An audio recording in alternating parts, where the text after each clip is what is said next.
नमस्कार। चलिए आज चलते हैं 19वीं और 20वीं सदी के भारत के सफर पर। हम उन आंदोलनों को समझेंगे जिन्होंने सदियों से चली आ रही परंपराओं को चुनौती दी और एक नए आधुनिक भारत की नींव रखी। जरा इस मंजर के बारे में सोचिए। एक विधवा है जो अपने पति के जाने का गम मना रही है और उसे जबरदस्ती उसी की चिता पर बिठाकर जिंदा जला दिया जाता है। ये कोई एक आध बार होने वाली खौफनाक घटना नहीं थी, बल्कि ये एक जानी मानी प्रथा थी। तो ये सवाल उठता है कि हमारा समाज आखिर उस मोड़ पर कैसे पहुंचा जहां इस जैसी और दूसरी दमनकारी प्रथाओं को आम मान लिया गया था। ठीक है, चलिए इसी को जरा गहराई से समझते हैं। देखिए, इस क्रांति को समझने के लिए हमें पहले उस संकट को समझना होगा जिससे समाज गुजर रहा था। समाज उस वक्त बहुत ही कठोर सामाजिक नियमों में जकड़ा हुआ था, खासतौर पर महिलाओं और तथाकथित निचली जातियों के लिए। महिलाओं के लिए तो जिंदगी समझिए कि बहुत ही सीमित थी। बाल विवाह से लेकर सती प्रथा जैसी क्रूर रीतियां और विधवा पुनर्विवाह पर पाबंदी, इन सब ने उनके सार्वजनिक और निजी दोनों तरह के जीवन को पूरी तरह से कंट्रोल कर रखा था। और तो और, न संपत्ति में कोई अधिकार था और न ही शिक्षा तक कोई पहुंच। और यहीं पर समाज की दूसरी बड़ी और कड़वी सच्चाई सामने आती है, जाति व्यवस्था। समाज साफ तौर पर बटा हुआ था। निचली जातियों या दलितों को हर कदम पर भेदभाव और सामाजिक बहिष्कार झेलना पड़ता था। उनका सार्वजनिक जीवन लगभग खत्म ही कर दिया गया था। तो सवाल है, इस हालात में बदलाव की शुरुआत हुई कैसे? चलिए देखते हैं कि कैसे कुछ दूर की सोच रखने वाले सुधारकों ने इन दमनकारी रिवाजों को सीधी चुनौती देनी शुरू कर दी। इस कड़ी में जो सबसे पहले बड़े नाम सामने आते हैं, उनमें से एक थे राजा राम मोहन रॉय। और उनकी रणनीति कमाल की थी। उन्होंने पुराने धर्म ग्रंथों का ही हवाला देकर ये साबित करने की कोशिश की कि सती जैसी प्रथाओं का कोई शास्त्रीय आधार है ही नहीं। और जानते हैं, इन कोशिशों का असर भी हुआ, और वो भी ठोस। राजा राम मोहन रॉय के अभियान के बाद 1829 में सती प्रथा पर कानूनी रोक लगी।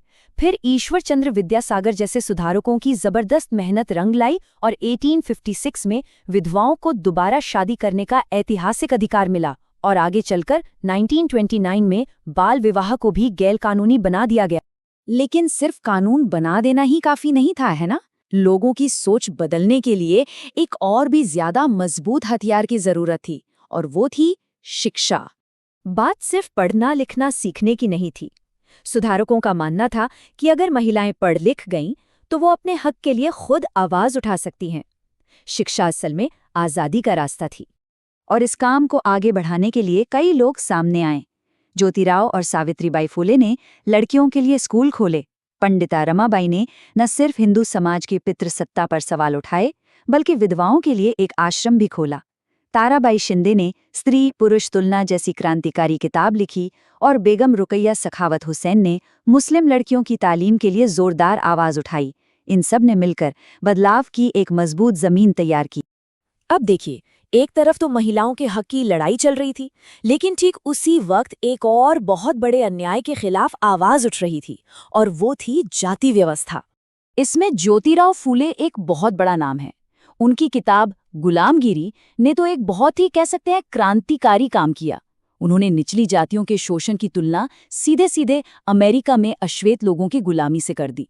उन्होंने तर्क दिया कि ऊंची जातियां बाहरी आर्यन हैं, जिन्होंने यहाँ के मूल निवासियों को अपना गुलाम बना लिया था। केरल में श्री नारायण गुरु जैसे गैर ब्राह्मण जातियों से आए नेताओं ने एक सीधा और सरल संदेश देना शुरू किया। एक ऐसा संदेश जो जाति की पूरी धारणा पर ही चोट करता था। और जाति के खिलाफ ये जो पूरा आंदोलन था, वो एक ऐसी शख्सियत के काम में अपने चरम पर पहुंचा, जिन्होंने अपने निजी दर्द और अपमान को पूरे देश के लिए एक न्यायपूर्ण कानून में बदल दिया। Doctor B.R. अम्बेडकर की कहानी अपने आप में अन्याय के खिलाफ लड़ाई की एक मिसाल है। बचपन में उन्होंने जो भेदभाव झेला, उसे उन्होंने अपनी ताकत बनाया। उन्होंने 1920 और 30 के दशक में मंदिर प्रवेश आंदोलनों को लीड किया, और आखिरकार भारतीय संविधान के निर्माता के तौर पर उन्होंने छुआछूत के खात्मे को संविधान के अनुच्छेद 17 के तहत एक मौलिक अधिकार बना दिया। तो इन सभी दशकों के संघर्ष का आखिर नतीजा क्या निकला? इसका असर बहुत गहरा था, इतना गहरा कि आज भी ये भारत को एक नई दिशा दे रहा है। तो कुल मिलाकर देखें तो इन आंदोलनों ने भारतीय समाज की पूरी तस्वीर ही बदल दी। सती जैसी क्रूर प्रथाएं खत्म हुई, महिलाओं के लिए शिक्षा और दोबारा शादी करने के दरवाजे खुले, और सदियों से चली आ रही जाति व्यवस्था को पहली बार कानूनी तौर पर चुनौती दी गई। इन्होंने आधुनिक भारतीय गणराज्य की नींव रखी, ये तो तय है। लेकिन ये हमें एक सवाल के साथ भी छोड़ जाते हैं। जो लड़ाई उन्होंने शुरू की थी, वो सफर आज असल में कहाँ तक पहुंचा है?